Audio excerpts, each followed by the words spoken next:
everyone. John Davenport here from Photogravity.com with another Let's Edit video for you today. This week we're going to be focusing on creative uses for the adjustment brush tool in Lightroom 5. Particularly what I'm going to be doing today is kind of creating a light leak effect in this photograph that you see on the screen right now. As you can see, before we get to the fun new technique with the adjustment brush, we're gonna have to kind of recover the photograph that you see on the screen. As you can tell, it's very underexposed. I kind of picked this photograph because it will let us kind of look at some of the other tools that Lightroom has to offer again, and you can see how you could apply these tools to recover your own underexposed shots. So let's kind of just jump in here and see what we come up with. Now, this is a photograph of my parents' dog, Riley. It's very difficult to tell that from what is on the screen now, but when I bring the exposure up, I'm just going to bring it up a little bit here. You can start to see that there is a dog in the frame. Now, the first thing I'm going to do is kind of break it apart into two different things here. A top half and kind of a bottom half. As you can see, if I remove this graduated filter, the background of the photograph is very underexposed. We are starting to get a little bit of light back in the foreground, so I think the graduated filter is probably the best way to go with this right off the bat. So I'm going to come down about to the midpoint, and I have it kind of angled here. No particular reason. I just think it looks a little better than having it even. I think it helps having the highlights in the background here just a little off center.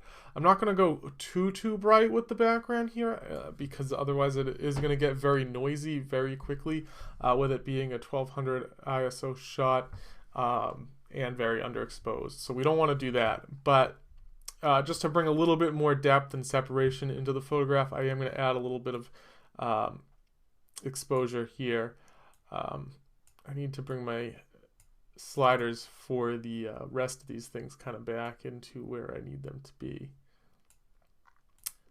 So I think this is, pretty good. We can just set everything back to normal and just bring our exposure up a little bit. I am actually going to drop the saturation just a little bit on this graduated filter. I think it adds a nice little kind of silvery effect to the top of Riley's fur here. Some people may not like that, but I kind of really like the effect that it's adding there. So that's kind of the first part. Now, still in my graduated filter tool here, I'm going to come in from the bottom and do something similar, but not as much. I just want a little bit of extra exposure here. And what we're really doing is just kind of bringing in a little bit of different angles for the way the light's coming in. So as you can see, this one's also kind of angled, and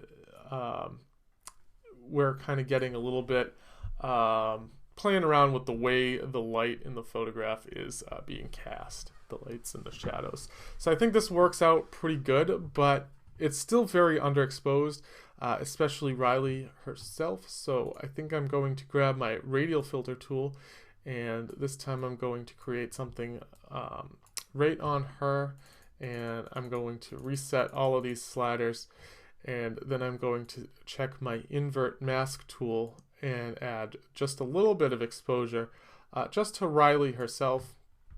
I want to close this down a little bit. I think it's a little too intense right now. So maybe something like this, and we're going to feather this quite a bit so that most of the effect is taking place right on Riley.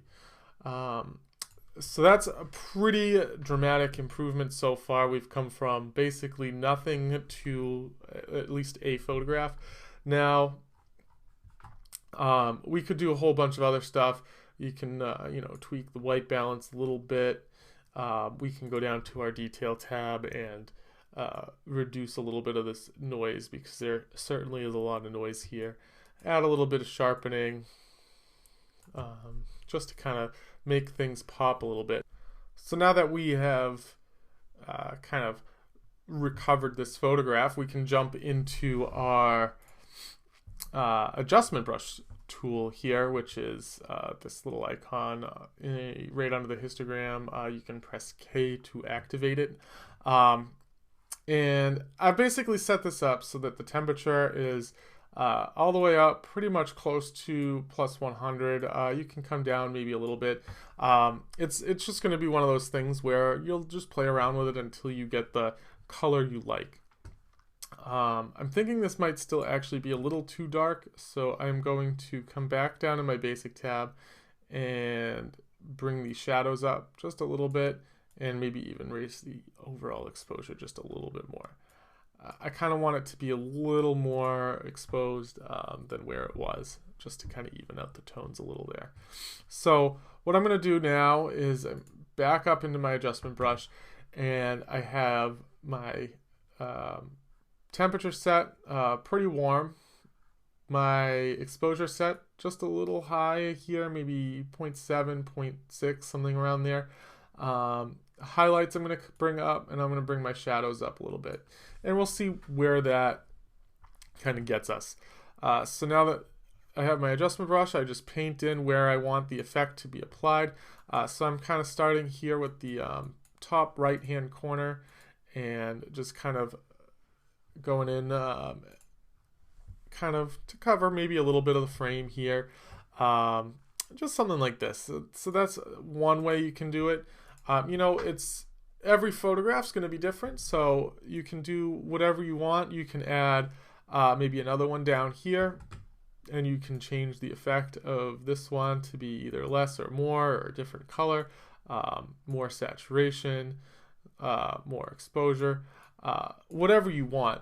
It's really kind of a little fun little thing that you can do to play around with the creativeness of your photograph and everything that's going on in the shot that you have. I'm not saying that this is something that you're going to do in every photograph, and you're probably not going to do it in most, but it is a little fun to play around with, thing that I've kind of, you know, just seen, and I think, you know, if you're looking for kind of a creative outlet or something to just experiment with, this is something that you can try just to bring into your own workflow. As you can see, we've come from quite a disaster of a photograph, and we've turned it into something. Now, it might not be something that you like personally, but it is what it is, and some people may want to give this kind of thing a try. So I thought I'd share that with you. Anyway, I hope you've enjoyed this week's Let's Edit video. Thank you again for watching, and I will see you again soon. Bye for now.